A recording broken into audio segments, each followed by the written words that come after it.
Good evening, everyone, and welcome to the February 2026 edition of the Tough Love Arena State of the Game stream. I'm your host, I'm Paul Weeks, and I'll be telling you all about the state of the game. Just a disclaimer, I'm getting over a cough that I got at MagFest last month. It's been particularly difficult today, so I'm going to try and keep this one short. So, updates. We ran the birthday tournament. Thank you to everyone who played and watched. It was great. I couldn't participate on comms much because I had the same cough, but I tried to chip in where I could. Shiggy and the usual TO gang did a wonderful job as always. Very, very grateful for that. If you played at all and you don't have the birthday skins yet, rather than try and set up this whole form that like 3 people end up filling out, just go ahead and DM me your account email and I'll hook you up. That's just how we'll do it going forward, and I'll post this again in the announcements. During, part of what had me distracted, and because I couldn't do comms, during the tournament, thankfully, because I was seeing it live, I was able to diagnose some of the lobby crashes that users have been experiencing. I have a suspicion about the root cause, but I've made some changes that should... Band-Aid is not a strong enough term for what I mean. Like, I should have resolved most, if not all, of the symptoms. So there maybe is still a few weird things happening in lobbies that aren't just supposed to, but it shouldn't kick you out now when that happens. So please let me know if you feel your lobby experience getting better or worse. If it's getting better, put it in the online bugs channel and go ahead and ping me. I want to keep an eye on that. Apologies it took this long, but for the longest time I was barking up the wrong tree thinking it had something to do with the new IDs, and I think it's actually more of like an RTC reconnecting issue. The biggest problem is that like if one person had an issue, or potentially one person quit the lobby in a weird state, it would kick everyone out. It just like deleted the whole lobby. That's now fixed. We prepped some new assets for our arcade release that I think people will be really grumpy to discover aren't added to the base game, but they're in there. It'll be a fun surprise when you see them. And I had a long, very productive playtest session with Clove last weekend. To be, super clear, the team of Clove, Dab, and Kerbo have been giving me updates for the last 9 months. You all saw the trailer that we cut. We would talk about concepts, and I would see like very small vertical slices, but I'd never like gone through an entire route. And so we sat down and I playtested all the routes.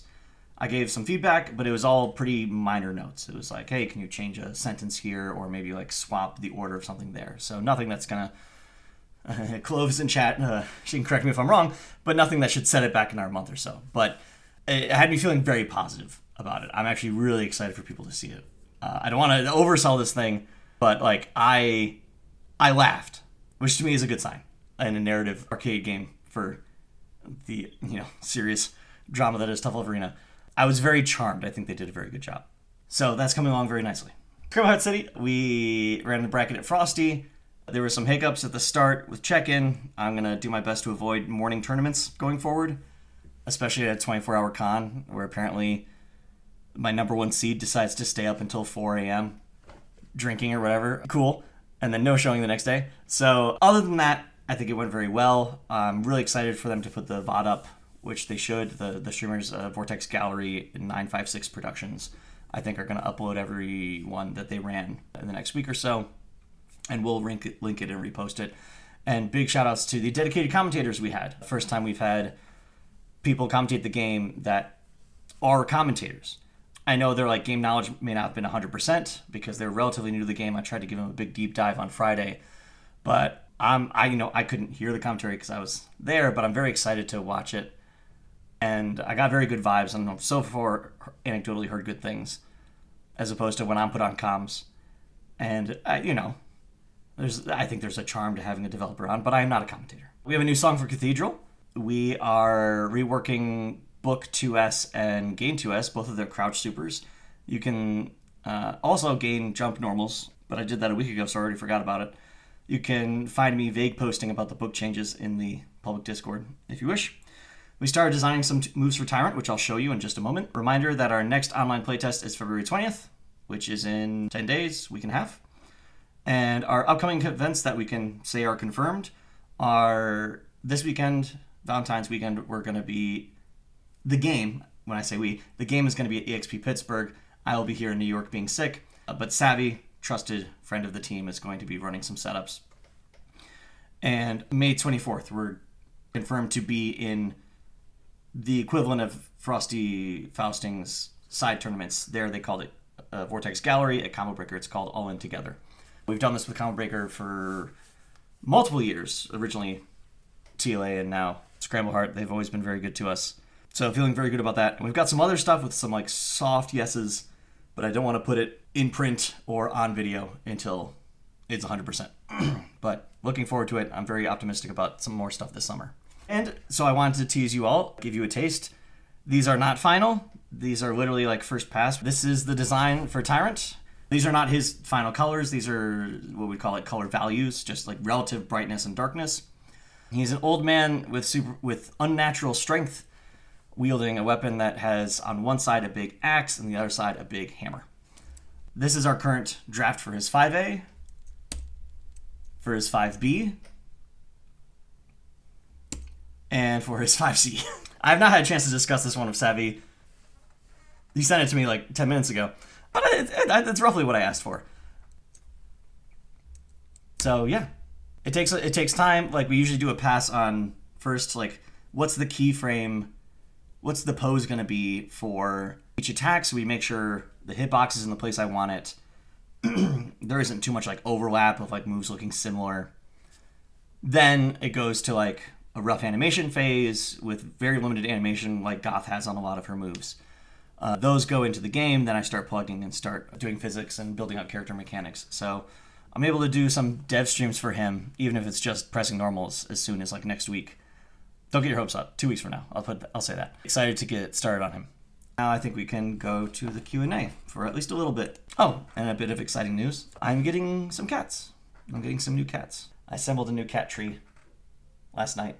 That's the box it came in, and apparently there's instructions of like, tape the box this way, and it becomes like a little house. So, that's cute. We'll see if they care about it at all. I'm actually getting 2 cats. Very excited. I'm actually not sick from Frosty, I'm sick from MagFest. And thankfully it didn't get worse at Frosty. Oh, also I need to call out what I'm wearing. Stand up awkwardly. This is some very cool Heavenly Parasite merch gifted to me by that indie team. I'll try to show my back in that look. Thank you. Thank you, Hanson Column, for the hoodie and for having a great time hanging out with Frosty. They're very nice because there's been a couple events where they're working and I'm not, and they let me store my stuff at their booth. So like every morning I would bring down all the computers. I would take them back to my hotel room at night to update them and patch them. And then every morning I'd bring them down in a big suitcase and I would just like hide it under their table. And then I'd go walk around, get food, play ST. And then when it was time to like set up the casuals, I could just pull the bag back out. That was very clutch. Did I see the 2x Khieu tweet? Yeah, like 2 hours ago. And then I spent an hour and a half watching videos and looking up tweets from the people I knew who worked on it. Some of them still working on it. And then I was like, oh shit, I have to stay at the game in a half hour. I gotta make the slides. The number one focus is, it sucks. Layoffs suck. They're brutal. My heart goes out to that team. I've experienced a lot of layoffs at a lot of companies where people cared a whole lot less about what they're making. So I can't imagine what it feels like on a game. I agree with Diaphone's take. I watched his video that I don't think this is a reason to jump to Doomer. I think they have to do a press release about it because you can't just like stealth lay off 80 people. People would know and people would talk. To me, this is not a Concord or something else like, cut our losses, completely shut this down. I think this is more a matter of just they got new expectations about how much money this game is making and could make now that it's actually out. And you have to compare that with the cost. I really wish they could have been relocated to other places in Riot. I don't know the internals. I don't know the politics. But if the game continues and has a healthy roadmap for another 3 years, I would not view that in any way contradictory to what happened yesterday. I was surprised to hear that there were 160 people working on that game. That's a lot of people. It's brutal. It makes me that much more grateful that I am, at least for the next year, in full control of my destiny. I control when the game gets shut down. And if we can launch it in a matter that has sustainable costs like TLA, Honestly, this is something that got really in my head when Rumbleverse went down and when the team working on Them's Fighting Herds got laid off. Which is, if I'm going to put my heart and soul, if I'm going to put my whole ass into one of these video games, I don't want that to happen to me. I want to protect myself from that situation if I can. That is no fault of the wonderful people working at Iron Galaxy or the fault of the wonderful people on Main 6. I know people from both teams. But I viewed it as like a cautionary tale. And in a certain case, depending on what you want to build, it's inevitable. You can't make Rumbleverse on an indie budget, right? You necessarily expose yourself to larger infrastructures of investment and distributed decision-making. But I take great solace in the fact that it is fully in my power to keep TLA running. It's just a matter of cost. I am doing my best to design Scramble Heart to be, for lack of a better word, a more real video game. I want Scramble Heart to have bigger goals, bigger aims, and wider reach. Further reach, you know what I mean. I want it to be the next step. But it's important to me that I still hold the keys. And worst case scenario, we release it, we do a little bit of post-release content, no one buys it. Broader, that's the word. Thank you, Mr. Claw. That I can still keep it alive as a passion project. Even if I don't have the time to work on it, or the energy, or the passion at that point, I have the keys, and I can keep it up, and I can make sure the people who still want to play it can still play it. Either because there's an executable, like the TLA free download page, or Scramble Heart will have on Steam, or because I find a way to make the monthly costs affordable, like I did for Tough Love Arena. Which, if people don't know, and I think I've talked about this a few times publicly, this is what we used to put behind a paywall on our Patreon, but we're shutting that down. I'm in the very slow process of shutting it down because I want to preserve the posts. But Patreon doesn't let you just like unpublish your page. They won't let you have a page and not take money because they want money. So I think like 2 weekends ago, I tried doing like a dump to like back up our Tough Love Arena Patreon to figure out if I could like rehost it somewhere else. Because I want to preserve that history of like the different messages I wrote and finance updates. But a lot of what was in there and what was hidden in the private posts was our financial details of how much money we were making from Patreon and Steam and how much money we were spending on image hosting, on networking, on the account database. And last I checked, TLA cost me $60 a month. That's not nothing. I prefer if it was zero, but it's sustainable for me. I can afford to cover $60 a month. You know what I mean? And hopefully, like, we make enough back in Steam to cover that. Some months we do, some months we don't. But yeah, $60. Kerbo, I'm curious if you think that number is lower or higher than you expected. Thank you for the first time chat, Mr. Rosso. I won't comment on monetization strategy. I'm not going to pretend to know what works. But yeah, Kerbo, like, the server costs. Not like man hours or anything. It used to be higher. The whole reason we started the Patreon was because the first week of Tough Love Arena cost like $800. My phone was like buzzing nonstop as we were getting like Twitter followers, and I was getting all this outreach, and all these like people I'd looked up to were like recognizing me, and I was trying to work through all these bugs that we were posting. It was like being on drugs for 3 days, spoken as someone who has been sober his whole life. And then also to know at the same time, like, oh, it's so great that people like my game. Too bad I have to shut it down next week because I can't afford this. I very quickly was able to get that down with like a little bit of work. I got it down to $200 a month. And then like a year later, I got it down to $120 a month. And then a year later, I got it down to $60 a month. If you look at the TLA status page, this, which is the game files itself, the static assets, is close to free. This, which is like account logging in, is I think $5, $5 or $6. Slightly login emails as well. That slightly goes up when we have high traffic. This and a bunch of these are just like single instances of rented virtual servers that I have nowadays on Linode, where I pay a flat cost of $5 a month to have a tiny slice of a server to just run something at all times forever. And a bunch of them share a box. So it's like, this is a server, this is a server, this is a server, this is a server. So all these doubling up on a bunch of machines. The fixed cost of those machines that never goes up or down because it's just a fixed cost on the machine is $30. Theoretically, I could do a one-time investment in a computer that's strong and just run it all out of my apartment for free forever. But then I have to have power and internet and other things that are less stable than putting it in the cloud. And the account database is, I think, $20 a month. That's a cloud-based Firebase NoSQL database. And it's quite big. And that, I think, it goes up like a penny each month as slowly people, make more accounts and stuff. But yeah, all that adds up to $60. The biggest win, if you're curious, why it was so expensive at first is because we weren't compressing the images and we were paying Amazon for bandwidth on every image host. The first big savings was compressing the images. The second big savings was putting all those static assets behind Cloudflare, which offers free CDN. So we still get a little bit of charge when Cloudflare has to fetch the images from AWS the first time. For example, we have similar architecture for Scramble right now. And even without any accounts, Scramble also costing me like $60 a month.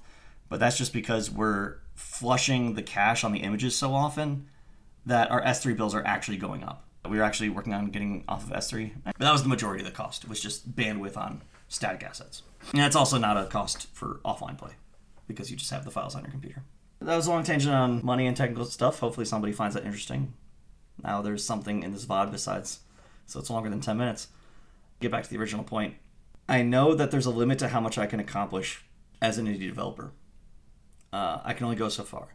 And I can only go as big as I'm going on Scramble because I had a very unique situation with funding, where I was very fortunate to get a good sum of money without any claim of like ownership or producerial oversight. It's just a strict investment with revenue share. I am very fortunate for that investor. I don't think I can say who it is. 99% of you wouldn't know who this is. So it's not like a juicy secret. I think as per our agreement, I'm not supposed to say who it is until he wants me to. But it was a consequence of that weird engine that I was working with and have complained about often. So it was a wonderful opportunity. I'm so incredibly grateful. But I'm trying to be realistic that it's like a one-time thing. Yes, fork as I refer to it. And so eventually this runway will run out. Hopefully we'll make money on Scramble, but those sales will eventually run dry as well. And I'm going to admit, I think I joked about this streams before, but like the very realistic plan B for me was to take my experience with Tough Love and Scramble and trying to leverage that to maybe work as a combat designer at, say, on 2xKO. And I'm not trying to do this shit like next month or anything, so it's not like, oh no, the window's closing. But this is just indicative. It's not so much about them, but more so the confidence I had that was a stable situation. No one's safe. Exactly. The landscape will change again. If and when I'm ever in that position and wanting to work on someone else's game, who knows what the world will look like, what the video game industry will look like. But I have I've made a lot of friends in the video game industry in the last 2 years, and it's been pretty discouraging. So today was not surprising, if that makes sense. I wasn't expecting this out of Riot, especially this soon, but it fits the larger narrative of what's happening in this industry, which is discouraging. I know Legends of Runeterra, they had big plans of like this PvE mode, spent a bunch of time on it, and then ended up shuttering it. I don't remember if that game is like fully shut down now, or if it's just sort of like on life support, just like being maintained.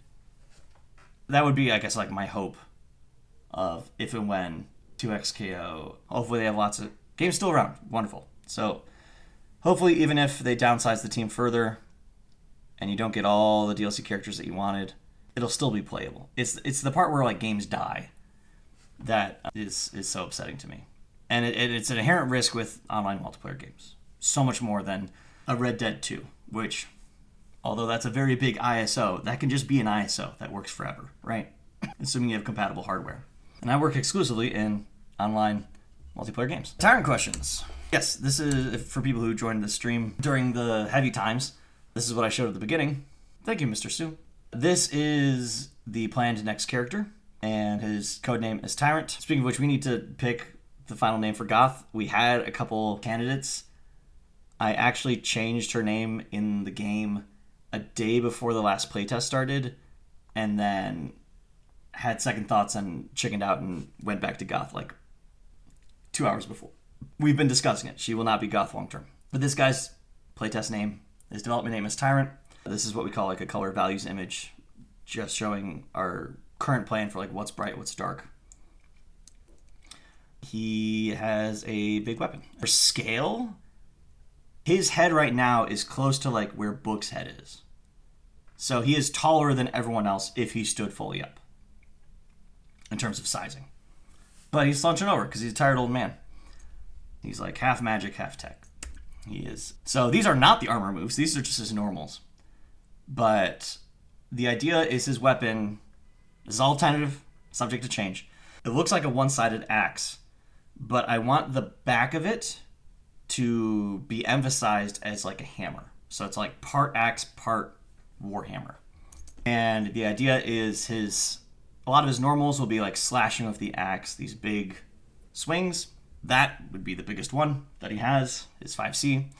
But some of his special moves will use the hammer side, and that gives him like wall bounces and ground bounces, and those will be the armor moves as he does freaking pork chop on you with the hammer and ground bounces you. Big weapon character, big body. Something I'm going to experiment with is this is his 5A. It's going to be the same speed as everyone else's 5A. But I'm thinking about making all of his normals like one strength higher, if that makes sense. Like his 2A is what someone else's 2B would be. And his 5B, this is, I mean, compare that to like Harmony. That's what someone else's 5C would be.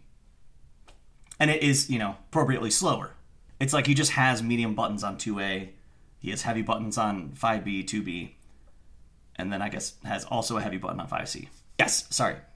That happened to Gain, but Gain still has a 5-frame or 6-frame 2A. So I'm making sure everyone has, for like the true plus zero interaction, no character's faster than another. But yes, he's going to be slow. He's going to be slow. I want you to potentially be able to like bully and frame trap him when you're up close. Big weapon guy. He has armor. The current plan is none of the armor is frame 1. It's not like reversal armor. I've got this really slow move. Pork is not a bad comparison point with Chomp. I've got this armor that starts around like frame 5 or so that helps carry me into neutral while I'm closing the distance for this really slow move. He has armor. It's not frame 1. He has another mystery mechanic that we haven't announced yet. TBD. Again, very grateful. Thank you all for playing my dumb little games. I really, really appreciate it. I need to go lie down and ice my back. So, good night, everyone. Bye.